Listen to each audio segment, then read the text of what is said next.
negara ini dalam keadaan baik-baik saja atau dalam keadaan sedang ada sesuatu yang tersembunyi. Saya pikir negara-negara maju juga punya keinginan yang sama untuk menguasai Indonesia. Semakin besar rasa tidak percaya kepada polisi, berbagai pejabat, tentang kelemahannya, tentang data-data pribadinya, tentang rencana-rencananya, tentang jejak digitalnya, dan seterusnya, yang ujungnya kita sebagai masyarakat mulai bertanya-tanya tentang kredibilitas para pejabat negara ini. Assalamualaikum warahmatullahi wabarakatuh. Bismillah, alhamdulillah, la haula wa la quwata illa billah. Allahumma sholli ala sayyidina Muhammad wa ala alihi wa sahbihi kama la nihayata li kamalika wa adada kamali. Para santri, wali santri, pemirsa juga subscriber yang senantiasa saya harapkan semoga dilimpahi selalu rahmat dan taufiknya sehingga Anda semua berbahagia, sejahtera di dalam kehidupan ini. Negara kita ini negara yang luar biasa. Kita dianugerahi rahmat yang tidak semua negara diberikan seperti negara kita. Tanahnya demikian subur.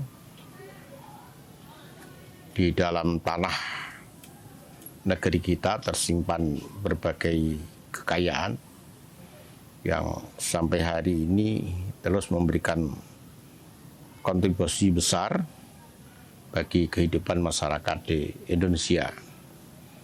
Kita juga memiliki jumlah penduduk yang besar dan sebagian besar adalah seorang Muslim, dan kita juga bersyukur penduduk yang sebagian Muslim ini memiliki cara pandang yang luar biasa, cara pandang yang bisa memberikan jaminan terhadap perbedaan, sehingga walaupun di negara kita ini ada beratus suku, beratus bahasa, dan beratus tradisi, bisa hidup di dalam sebuah negara, yaitu Negara Kesatuan Republik Indonesia. Tapi selalu saja ada orang-orang yang tidak suka terhadap kehidupan yang seperti itu. Mereka dengan segala cara berusaha untuk memporak-porandakan kesatuan itu. Mereka berusaha membangkitkan friksi-friksi, baik yang dibangkitkan melalui suku-suku, tradisi, bahasa, agama, dan seterusnya. Motivasinya bisa motivasi sekadar tidak suka, atau mungkin digerakkan oleh agenda internasional yang kita tahu mereka juga memiliki keinginan terhadap negeri kita, yang keinginan-keinginan kolonialisme ini tampaknya tidak berhenti setelah negara-negara di dunia ini semuanya merdeka. Seperti kita ketahui, di negara-negara Arab adalah negara-negara yang merdeka, tapi dengan jiwa kolonialisme di sebagian negara maju, mereka dengan berbagai cara berusaha memasukkan pengaruhnya, menguasainya, tentu tidak secara formal, tapi secara diam-diam sebenarnya mereka sangat berkuasa. Tujuannya adalah mengambil sumber daya alam yang tersimpan di negara-negara yang dikuasainya. Saya pikir negara-negara maju juga punya keinginan yang sama untuk menguasai Indonesia. Maka Indonesia yang damai ini berusaha selalu digoyang-goyang, selalu berusaha dirobohkan agar mereka bisa menancapkan pengaruh dan menguasai kekayaan alam di negara kita. Dan ini harus kita waspadai. Kita harus tahu pilar-pilar yang membuat negara kita ini kokoh.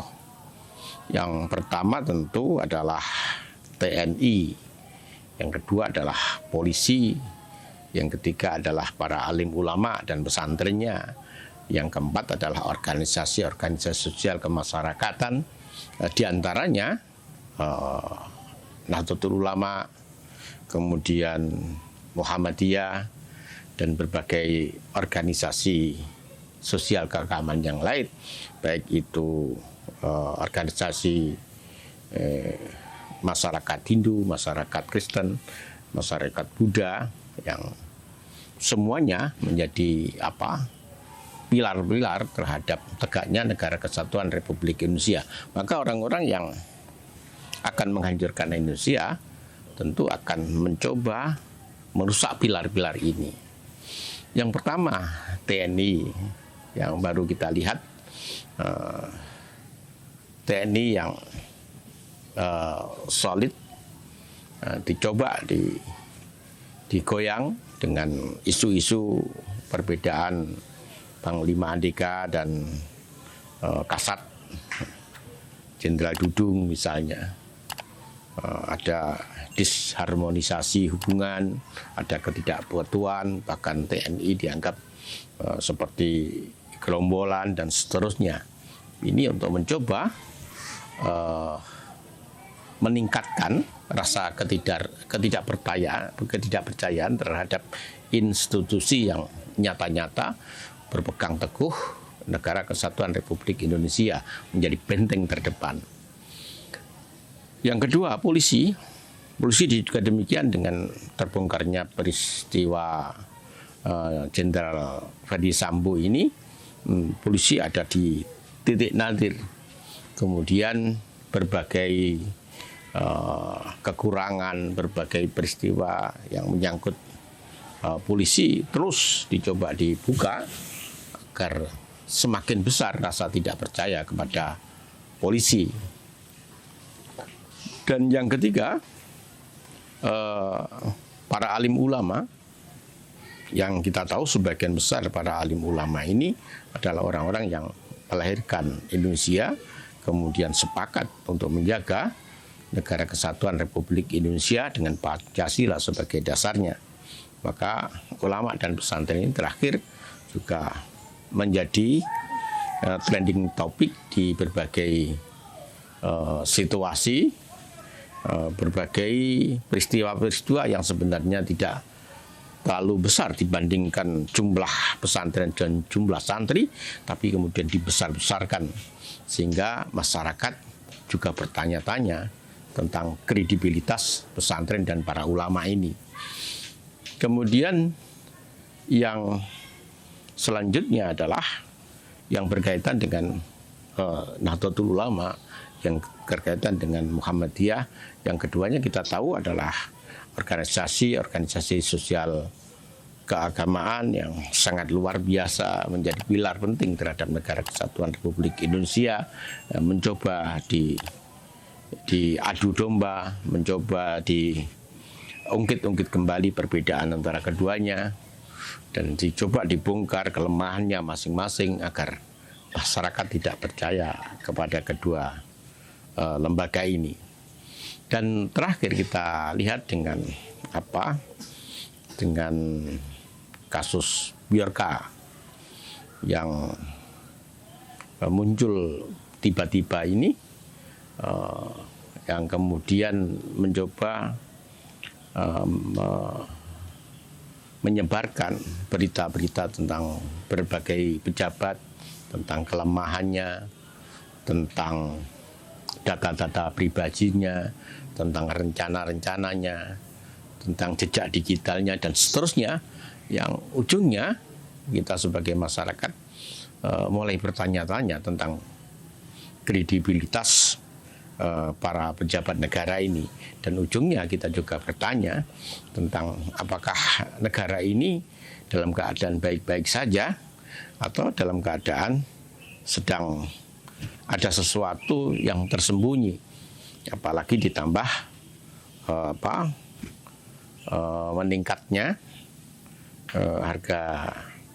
harga minyak yang secara langsung itu berhadapan dengan nasib masyarakat kecil.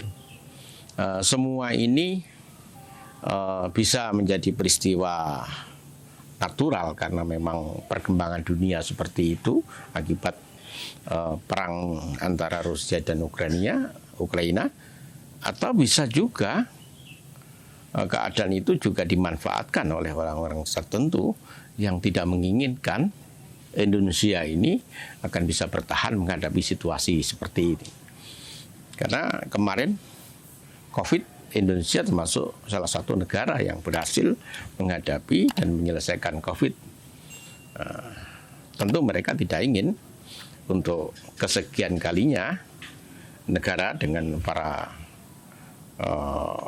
pejabatnya akan kembali berjaya menyelesaikan masalah-masalah ekonomi, masalah-masalah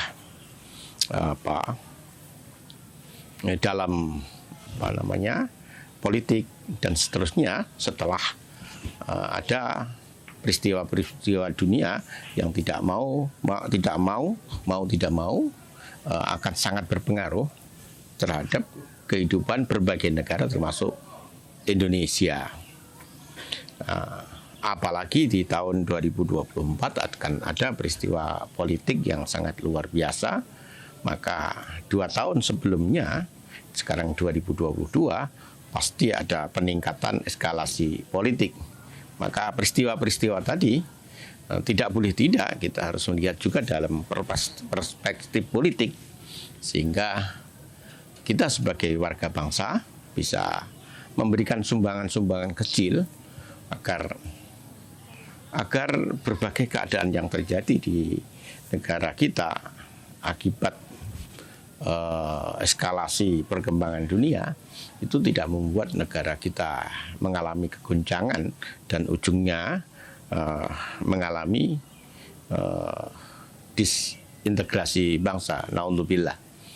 Karena itu kita harus tenang, kita harus waspada, kita tetap harus hati-hati agar kita bisa membantu pemerintah untuk bisa keluar dari situasi yang sangat sulit ini. Dan doa seluruh bangsa tentu akan memberikan motivasi tersendiri bagi para pemimpin untuk bekerja lebih keras, bangkit lebih kuat, agar bisa keluar dari situasi yang sangat sulit ini. Terima kasih atas perhatiannya. Wallahul muwaffiq ila aqwamit thoriq. Assalamualaikum warahmatullahi wabarakatuh.